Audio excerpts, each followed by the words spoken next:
नमस्कार, एक बार फिर से स्वागत है बिहार की 10 बड़ी खबरों में। रोजाना बिहार की खबरों को देखने के लिए चैनल को सब्सक्राइब कर लें। चलिए शुरू करते हैं आज की पहली बड़ी खबर। आयुष्मान भारत कार्ड को लेकर बिहार ने बनाया रिकॉर्ड। 6 दिनों में 1 करोड़ से अधिक लोगों को बांटा गया। जी हां, बिहार सरकार ने 2 मार्च को शुरू किए गए 6 दिवसीय विशेष अभियान के दौरान आयुष्मान भारत प्रधानमंत्री जन आरोग्य योजना के तहत 1 करोड़ से अधिक आयुष्मान भारत कार्ड जारी किए गए हैं। बिहार के उप मुख्यमंत्री सम्राट चौधरी ने बताया, बिहार में राष्ट्रीय जनतांत्रिक गठबंधन एनडीए सरकार ने ABPMJAY के तहत राज्य के सभी राशन कार्ड धारकों को हर साल 5 लाख रुपए तक का मुफ्त चिकित्सा उपचार प्रदान करने का निर्णय लिया है। उन्होंने कहा कि 6 दिनों में लाभार्थियों को आयुष्मान भारत कार्ड जारी करना राज्य सरकार की बड़ी एक उपलब्धि है। मुख्यमंत्री ने कहा कि राष्ट्रीय खाद्य सुरक्षा अधिनियम के तहत आने वाले सभी राशन कार्ड धारकों को हर साल 5 किलो चावल और 5 लाख रुपए तक का मुफ्त इलाज मिलेगा।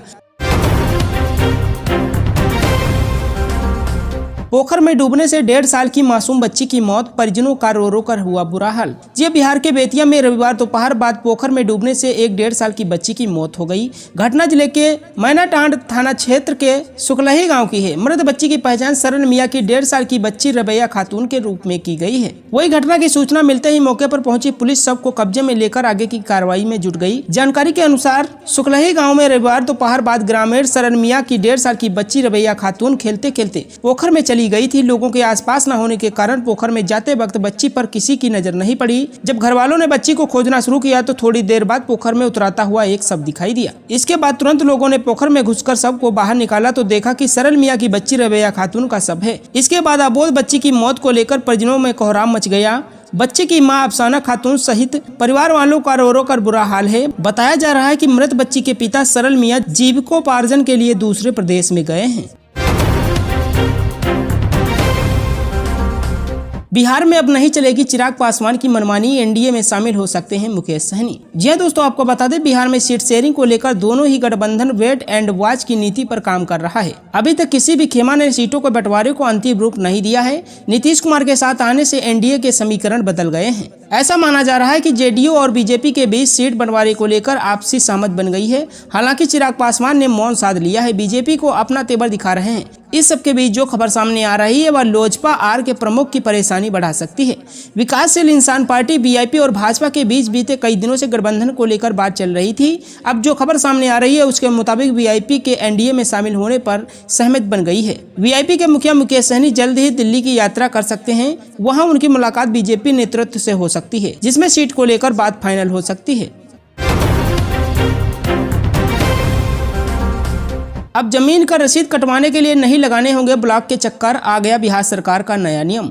जी दोस्तों, आपको बता दें, राजस्व एवं भूमि सुधार विभाग ने अब ऑफलाइन लगान रसीद काटने की प्रक्रिया को बंद करते हुए ऑनलाइन रसीद को भी मान्य कर दिया है। रैयत अब अपने जमीन का रसीद काटने के लिए राजस्व कार्यालय का चक्कर काटने को बाधा नहीं होंगे। जमीन मालिक अब बिना अंचल कार्यालय या राजस्व कर्मचारी के कार्यालय गए बिना ही रसीद ऑनलाइन कटा सकेंगे। वही अब ऑनलाइन कटाई गई रसीद ही मान्य होगी। 1 साल पहले शुरू की गई यह सेवा सभी जमाबंदी अपलोड नहीं होने के कारण लागू नहीं हो पा रही थी। वही राजस्व विभाग ने सभी जमाबंदी को अपलोड करने के साथ ही इस सेवा को भी शुरू कर दी है। ज्ञात हो कि सरकार का यह मानना है कि ऑनलाइन भू लगान रसीद मान्य होने से बिचौलियों पर पूरी तरह से अंकुश लग जाएगा। विभाग ने सभी राजस्व कर्मचारियों से लगान रसीद बुक को वापस करने को कहा है। इसके साथ ही चेतावनी दी है कि लगान रसीद समय समय पर जमा नहीं करने वाले व निर्धारित से ऑफलाइन रसीद काटने पर कार्रवाई भी की जाएगी। विभाग ने ऑनलाइन राजस्व भुगतान प्रक्रिया की जानकारी आम लोगों तक पहुंचाने के लिए प्रचार प्रसार करने के भी आदेश दिए हैं।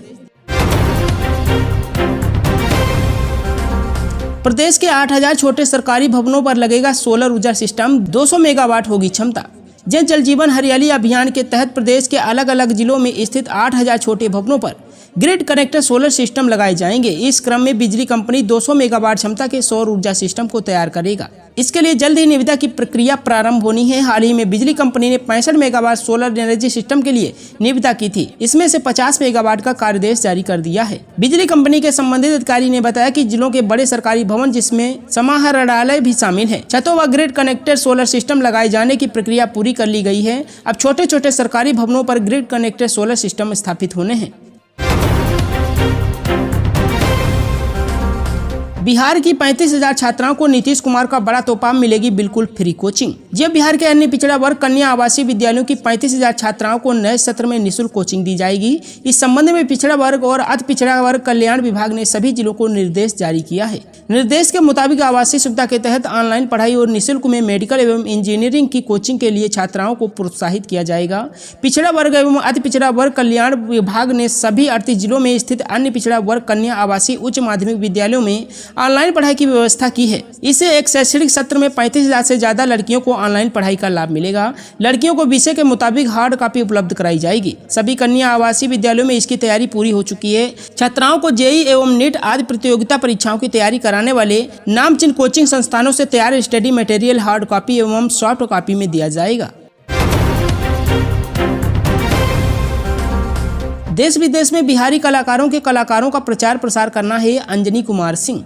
जी बिहार के कलाकार जिन्होंने 40 से 60 वर्षों तक कला की सेवा की है, उनकी कलाओं को लोगों तक पहुंचाने, देखने व जानने के बिहार संग्रहालय हमेशा प्रयासरत है। देश और विदेश में उनकी कला का प्रचार प्रसार हो। ये बातें बिहार संग्रहालय में आयोजित पुनरावलोकन प्रदर्शनी के उद्घाटन समारोह में बिहार संग्रहालय के महानिदेशक अंजनी कुमार सिंह ने कही। उन्होंने कहा कि दीदारगंज की अछड़ी की मूर्ति में जिस प्रकार चमक है, वही बिहार के मूर्तिकार अमरेश कुमार की कलाकृतियों में देखने को मिल रही है। उनकी सभी कलाकृतियां आश्चर्यचकित करने वाली हैं। इनकी मूर्तियां विगत 4 दशकों में राष्ट्रीय स्तर पर बिहार की समकालीन मूर्तिकला को एक विशेष पहचान दिलाई है। अमरेश एक ऐसे मूर्तिकार हैं जो अपनी अभिव्यक्ति के माध्यम के तौर पर पत्थर, टेराकोटा धातु और फाइबर समेत सभी प्रचलित सामग्रियों को अपनाते हैं। वहीं सीमा कोहली को प्रदर्शित कलाकृतियों में कला के प्रति समर्पण व उनके बहुविषयक अभिव्यक्ति को परिभाषित करती हैं। उद्घाटन समारोह के बाद अतिथियों व दर्शकों ने दीर्घा में जाकर प्रदर्शनी का अवलोकन किया। बिहार के युवा वैज्ञानिक गोपाल जी की टीम जाएगी नासा। बच्चों ने बनाया अमेरिका के चंद्रमा मिशन के रोवर का मॉडल। जब बिहार के कुछ युवा वैज्ञानिक अमेरिकन स्पेस एजेंसी नासा जाने वाले हैं। बच्चों की टीम युवा वैज्ञानिक गोपाल जी के नेतृत्व में नासा जाएगी। Gopal ji NGO young mind research and development के संस्थापक हैं। इनके नेतृत्व में 19 और 20 अप्रैल को नासा में होने वाले कार्यक्रम में भारत से 13 बच्चों की टीम शिरकत करेगी। ये टीम नासा के द्वारा होने वाले ह्यूमन एक्सप्लोरेंस रोवर चैलेंज में हिस्सा लेगी। इन बच्चों ने NGO young mind research and development बनाया है। इसके फाउंडर भागलपुर जिले के ध्रुवगंज के रहने वाले युवा वैज्ञानिक गोपाल जी हैं। युवा वैज्ञानिकों की टीम में 13 बच्चे शामिल हैं। इनमें से 3 बच्चे बिहार के रहने वाले हैं। बिहार में शामिल होने वाले बच्चों में कारुण्य उपमन्यु, तनिष्क उपमन्यु और सूर्य नारायण रजक शामिल हैं। इस टीम का नेतृत्व गोपाल जी करेंगे। इस टीम ने चंद्रमा पर उतरने वाले मानव रहित रोवर का आइडिया भेजा था। इसका चयन नासा द्वारा किया गया है। नासा जाने के लिए टीम को आमंत्रण पत्र भी मिल चुका है।